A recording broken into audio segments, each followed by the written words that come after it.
So DK. Shivakumar ಅವರ ನಿವಾಸಕ್ಕೆ PM Narendra Swamy ಅವರು, ಮಳವಳ್ಳಿ ಶಾಸಕರು ಶಿವರಾಜ ತಂಗಡಗಿ, ರುದ್ರಪ್ಪ ಲಮಾಣಿ ಹೀಗೆ ಸುಮಾರು ಜನ ಹೊರಡೋಕೆ ಶುರುವಾಗಿದ್ದಾರೆ ಅನ್ನುವಂಥದ್ದು ತಿಳಿದು ಬರ್ತಾ ಇದೆ. ವಿಚಾರ ಅಂತ ಅಂದರೆ ಇಲ್ಲಿ ಶಿವರಾಜ ತಂಗಡಗಿ ಆಮೇಲೆ ರುದ್ರಪ್ಪ ಲಮಾಣಿ ಅವರ ಆಯ್ಕೆ ಈ ಬಾರಿ ಇದೆಯಲ್ಲ, ಅದು ಕೂಡ ಅವರು ಭಾಳ ನಿರೀಕ್ಷೆಯನ್ನು ಇಟ್ಟಿದ್ರು. ಹಾವೇರಿಗೆ ಸಂಬಂಧಪಟ್ಟ ಹಾಗಿನ ಶಾಸಕರು ಈ ಬಾರಿ ಅಂತೂ ಭಾಳ ಗೊಂದಲ ಆಗಿತ್ತು, ಟಿಕೆಟ್ ವಿಚಾರ ಮತ್ತೊಂದು ಎಲ್ಲ. ಬಟ್ ಅದೆಲ್ಲವನ್ನು ಮೀರಿ ರುದ್ರಪ್ಪ ಲಮಾಣಿಯವರು ಗೆದ್ದು ಬರೋದ್ರಲ್ಲಿ ಯಶಸ್ವಿಯಾಗಿದ್ದರು. ಚಳ್ಳಕೆರೆ ಶಾಸಕರು ರಘುಮೂರ್ತಿ ಅವರು ಈಗ ಏನು ಚಿತ್ರದುರ್ಗಕ್ಕೆ ಈ ಬಾರಿ ಯಾರಿಗೆ ಪ್ರಾಶಸ್ತ್ಯ ಕೊಡ್ತಾರೆ ಅಂತ ಹೇಳ್ಕೊಂಡು, ಕಳೆದ ಬಾರಿ ಸಂಪುಟದಲ್ಲಿದ್ದಂಥ ಸಚಿವರು ಅಕಾಲಿಕ ಮರಣ ಆಯಿತು. ಅದಾದ ನಂತರದಲ್ಲಿ ಈ ಬಾರಿ ಯಾರಿಗೆ ಅವಕಾಶ ಸಿಗ್ಬೋದು ಅನ್ನುವಂಥದ್ದಿತ್ತು. ಆಮೇಲೆ ಈ ಬಾರಿ ಚಿತ್ರದುರ್ಗದಲ್ಲಿ ಏನು ಬೈ ಎಲೆಕ್ಷನ್ ಬೇರೆ ಇರುವಂತಹ ಕಾರಣಕ್ಕಾಗಿ ಆ ಭಾಗದಲ್ಲಿ ಯಾರಿಗೆ ಅವಕಾಶ ಕೊಡುತ್ತೆ ಅನ್ನೋ ಟಿ ರಘುಮೂರ್ತಿ, ನಾನು ಮೊದಲೇ ಹೇಳಿದಾಗೆ 3 ಬಾರಿ ಸತತವಾಗಿ ಆಯ್ಕೆ ಆಗಿರುವಂಥವ್ರು. ಈ ಕಾರಣಕ್ಕಾಗಿ ಅವರಿಗೆ ಮಣೆ ಹಾಕಿದ್ರೆ ಸೂಕ್ತ ಅನ್ನುವಂಥ ನಿರ್ಧಾರಕ್ಕೆ ಬಂದಿರ್ಬೋದು. ಮತ್ತು ಕಮ್ಯುನಿಟಿ ವೈಸ್ ಕೂಡ ಬಿ ನಾಗೇಂದ್ರ, ರಘುಮೂರ್ತಿ ಇವರಿಗೆಲ್ಲ ಅವಕಾಶ ಸಿಕ್ಕಿರುವಂಥದ್ದನ್ನು ST ಸಮುದಾಯವನ್ನು ಜೊತೆಗೆ ಇಟ್ಕೊಳ್ಬೇಕು ಅನ್ನುವಂಥ ನಿಟ್ಟಿನ ಪ್ರಯತ್ನದ ಒಂದು ಭಾಗ ಕೂಡ ಆಗಿರುತ್ತೆ ಸಹಜವಾಗಿ. ಜಮೀರ್ ಅಹಮದ್ ಖಾನ್, ರಿಜ್ವಾನ್ ಅರ್ಷದ್, ಇದು ನೋಡಿ ಇಲ್ಲಿ ವೆರಿ ಇಂಟ್ರೆಸ್ಟಿಂಗ್ ಅನಿಸ್ತಾ ಇರುವಂಥದ್ದು. ಯಾಕಂತ ಅಂದರೆ ಬೆಳಗಾವಿಯಿಂದ ಹಿಡಿದು ಕಲಬುರಗಿಯ ಮಹಿಳಾ MLA ಇಂದ ಹಿಡಿದು ಮೈಸೂರಿನ MLA ತನಕನೂ ಕೂಡ, ಸೇಟ್ ಅವ್ರ ತನಕನೂ ಭಾಳ ಪ್ರಯತ್ನವನ್ನು ಪಟ್ಟಿದ್ರು ಅಲ್ಪಸಂಖ್ಯಾತ ಕೋಟಾದಡಿ ಈ ಬಾರಿ ಸಚಿವಗಿರಿ ಪಡಿಬೇಕು ಅನ್ನುವಂಥ ನಿಟ್ಟಿನಲ್ಲಿ ಭಾಳಷ್ಟು ಮಂದಿ ಶಾಸಕರು. ಆದರೆ ಅವ್ರಿಗೆಲ್ಲ ಒಂದು ಆಶಾದಾಯಕವಾದಂಥ ಒಂದು ಸಂಗತಿ ಏನಾಗಿತ್ತು ಅಂತ ಅಂದರೆ, ಜಮೀರ್ ಅಹಮದ್ ಖಾನ್ ಅವರಿಗೆ ಈ ಬಾರಿ ಬಹುಶಃ ಸಚಿವಗಿರಿ ಸಿಗಲ್ಲ. ಯಾಕಂದರೆ ದಾವಣಗೆರೆ ಬೈ ಎಲೆಕ್ಷನ್ಗೆ ಸಂಬಂಧಪಟ್ಟಾಗೆ ಆಗಿರುವಂಥ ಗೊಂದಲದ ಕಾರಣದಿಂದಾಗಿ ಅವರಿಗೆ ಅವಕಾಶ ಸಿಗಲ್ಲ ಅನ್ನುವಂಥದ್ದಿತ್ತು. ಬಟ್ ಇಲ್ಲ, ಜಮೀರ್ ಅಹಮದ್ ಖಾನ್ ಅವರಿಗೆ ಅವಕಾಶ ಸಿಕ್ಕಿದೆ. ಹಾಗಾದರೆ ಇನ್ನೊಬ್ಬ ಯಾರಿಗೆ ಸಿಗ್ಬೋದು ಅಲ್ಪಸಂಖ್ಯಾತ ಕಮ್ಯುನಿಟಿಯಿಂದ ಅಂತ ಬಂದಾಗ, ರಿಜ್ವಾನ್ ಅರ್ಷದ್ ಅವರಿಗೆ ಸಿಕ್ಕಿರುವಂಥದ್ದು ಇದೆಯಲ್ಲ, ಇದು ವೆರಿ ಇಂಟ್ರೆಸ್ಟಿಂಗ್. ಅಂದರೆ ಇಬ್ಬರಲ್ಲಿ ಒಬ್ರಿಗೆ ಸಿಗುವಂಥ ಚಾನ್ಸಸ್ ಇದೆ ಅಂತ ಬಹಳ ಸಂದರ್ಭದಲ್ಲಿ ವಿಶ್ಲೇಷಣೆ ಮಾಡ್ತಾ ಇದ್ದಿದೆ. ಯಾಕಂದರೆ ಇಬ್ಬರು ಕೂಡ ಬೆಂಗಳೂರು ಪ್ರತಿನಿಧಿಸ್ತಾ ಇರುವಂಥವ್ರು, ಒಬ್ರು ಚಾಮರಾಜಪೇಟೆ, ಇನ್ನೊಬ್ರು ಶಿವಾಜಿನಗರ.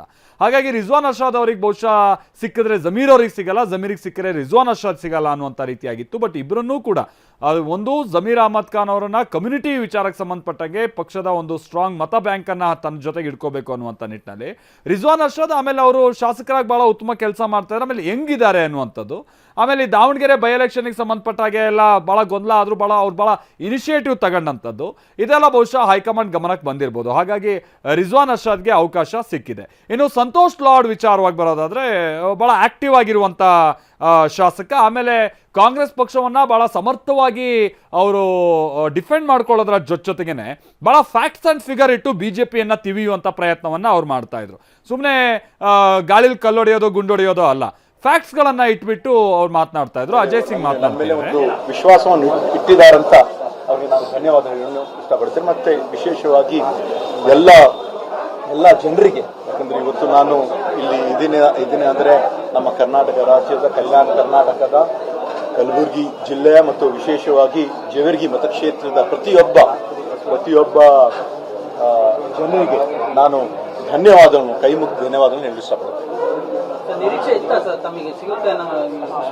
ಇಲ್ಲ, ಒಂದು ನಿರೀಕ್ಷೆ ಇತ್ತು. 2023 ಕೂಡ ತಪ್ಪಿತು, 2018 ತಪ್ಪಿತು. ಆದರೆ ಯಾವಾಗಲೂ ಕೂಡ ಒಂದು ನಮ್ಮ ತಂದೆಯವರು ಹೇಳಿದ್ದಾರೆ, politics is a waiting game ಅಂತ, ತಾಳ್ಮೆಯಿಂದ ಇರಬೇಕಂತ ಹೇಳಿದ್ದಾರೆ. ಅದನ್ನು ಅವ್ರು ಹೇಳ್ತಕ್ಕಂಥ ಒಂದು ಹೆಜ್ಜೆಯಲ್ಲಿ ಹೋಗೋಕ್ಕೆ ನಾನು ಪ್ರಯತ್ನ. ತಮ್ಮ ಹೆಸರು ಮತ್ತು ಬೇರೆಯವರ ಹೆಸರು ಸಾಕಷ್ಟು ಚರ್ಚೆ ಆಯಿತು. ಕೊನೆಯದವರೆಗೂ ಕೂಡ ಇವಾಗ ಪಕ್ಷದಲ್ಲಿ ಕೆಲವು ಸತಿ ಬಹಳ ಒಂದು ಒತ್ತಡ ಇರ್ತದೆ, ಹೆಚ್ಚು ಕಡಿಮೆ ಆಗ್ತದೆ. ನಾವೆಲ್ಲ ಒಂದು ಶಿಸ್ತಿನ ಸಿಪಾಯಿ. ನಮ್ಮ ಇವಾಗ 137 ಶಾಸಕರು ನಾವೇನು ಇದ್ದೀವಿ, ಎಲ್ಲರೂ ಸೇರಿ ಪಕ್ಷದ ಒಂದು ತೀರ್ಮಾನಕ್ಕೆ 2023 2018 ಯಾವಾಗಲೂ ಕೂಡ ಬದ್ಧವಾಗಿರ್ತೀವಿ ಅಂತ ನಾವು ಹೇಳಿದ್ವಿ. ಆ ಒಂದು ರೀತಿಯಿಂದ ಎಲ್ಲರೂ ಬದ್ಧವಾಗಿದ್ದೀವಿ, ಎಲ್ಲರೂ ಜೊತೆ ಆಗಿದ್ದೀವಿ. ಅಲ್ಲ ಸರ್, ಕಲಬುರಗಿ ಕಲ್ಯಾಣ ಕರ್ನಾಟಕ ಹೆಬ್ಬಾಗಿಲು ಅಂತಾರೆ, 3 ಸ್ಥಾನ ಸಿಕ್ಕಿದೆ ಸರ್ ಕಲಬುರಗಿ, ಎಷ್ಟು ಖುಷಿ ಇದೆ. ಹೌದು, ಇಲ್ಲ, ಕೆಲವು ಸತಿ 6 ಜನನು ಕೂಡ ಮಂತ್ರಿ ಸ್ಥಾನವನ್ನು ತಗೊಂಡಿದ್ದಾರೆ. ಒಂದು ಸಂದರ್ಭದಲ್ಲಿ ಸನ್ಮಾನ್ಯ ಮಲ್ಲಿಕಾರ್ಜುನ್ ಖರ್ಗೆ ಸಾಹೇಬರು, ದಿವಂಗತ ಧರಮ್ ಸಿಂಗ್ ಸಾಹೇಬರು, ದಿವಂಗತ ಕಮರುಲ್ ಇಸ್ಲಾಂ ಅವರು, ಬಾಬುರಾವ್ ಚಿಂಚಿನ್ಸೂರ್ ಅವರು, ಬಾಬುರಾವ್ ಚೌಹಾಣ್ ಅವರು, ಮತ್ತೆ ಮಲ್ಕ ರೆಡ್ಡಿ ಅವರು ಕೂಡ ಎಲ್ಲರೂ ಕೂಡ ಒಂದೇ ಸತಿ ಮಾಲಿಕೆ ಗೊತ್ತಿದ್ದಾರೆ. ಅವರೆಲ್ಲ ಒಂದೇ ಟೈಮ್ ಮಂತ್ರಿ ಆಗಿದ್ರು. ಸೊ ನಮ್ಮ ದೊಡ್ಡ ಜಿಲ್ಲೆ ಇರುವ ಕಾರಣದಿಂದ ಹೆಚ್ಚಿನ ಮತ್ತೆ ಹೆಡ್ ಕ್ವಾರ್ಟರ್ ಆಗಿದೆ, ಕಲ್ಯಾಣ ಕರ್ನಾಟಕದ ಹೆಡ್ ಕ್ವಾರ್ಟರ್ ಆಗಿದೆ. ಆ ಒಂದು ಕಾರಣಕ್ಕಾಗಿ 3 ಸ್ಥಾನ ಕೊಡ್ತಕ್ಕಂಥ ಒಂದು ತೀರ್ಮಾನ ಮಾಡಿದ್ದಾರೆ. ಅವರಿಗೆ ನಾನು ಎಲ್ಲರಿಗೂ ನಾನು ಧನ್ಯವಾದವನ್ನು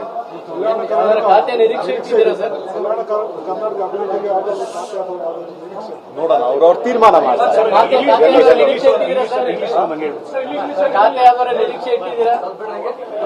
ನೋಡೋಣ, ಅವ್ರು ಏನು ಜವಾಬ್ದಾರಿ ಕೊಡ್ತಾರೆ ಅದನ್ನು ನಾವು ನಿಭಾಯಿಸ್ತೀವಿ. Finally, you received a call from the Chief Minister's office. What happened and when did you get the call, sir? I just got a couple of minutes back. Honorable Chief Minister of Karnataka, Mr. D.K. Shivkumar, called me over the phone, and he told that you have to come to Raj Bhavan at 4 o'clock. So very overwhelmed by the news because we've been waiting for this call for a very long time. In 2018 as well as 2023, I had missed it for one reason or the other.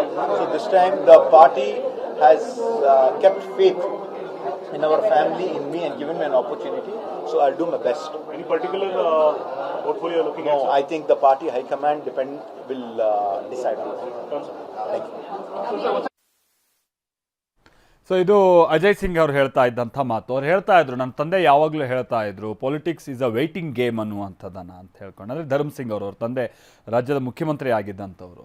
So ನಾನು ಕೂಡ 3 ಬಾರಿ ಶಾಸಕನಾಗಿ ಆಯ್ಕೆ ಆಗಿದ್ದೀನಿ, ಹಾಗಾಗಿ ನನಗೊಂದು ಅವಕಾಶ ಸಿಗ್ಬೋದು ಅನ್ನುವಂಥ ನಿರೀಕ್ಷೆ ಇತ್ತು, ಅದರಂತೆ ಸಿಕ್ಕಿದೆ ಅನ್ನುವಂಥದ್ದನ್ನು ಹೇಳ್ತಾ ಇದ್ರು. ಆಮೇಲೆ ಇವರಿಗೆ ಸಿಕ್ಕಿರುವಂಥದ್ದು ಒಂದು ಜವಾಬ್ದಾರಿ. ಇದು ಈ ಜವಾಬ್ದಾರಿಯನ್ನು ಬಳಸ್ಕೊಂಡು ಕಲ್ಯಾಣ ಕರ್ನಾಟಕ ಭಾಗ ಭಾಳ ಹಿಂದುಳಿದಂಥ ಭಾಗ. ಅವರೇ ಹೇಳ್ದಂಗೆ ಹಿಂದೆ ಎಲ್ಲ 4-5 ಬಾರಿ ಸಚಿವರಾಗಿದ್ದಾರೆ, 4-5 ಮಂದಿ ಸಚಿವರಾಗಿದ್ದಾರೆ ಒಂದು ಪೋರ್ಟ್ಫೋಲಿಯೋದಲ್ಲಿ. ಏನು ಅಭಿವೃದ್ಧಿ ಮಾಡಿದ್ದಾರೆ ಅನ್ನುವಂಥದ್ದು ಪ್ರಶ್ನೆ ಅಲ್ವಾ? ಇವೆಲ್ಲ ಅನುಕೂಲ ಮಾಡಿಕೊಡ್ಬೇಕು.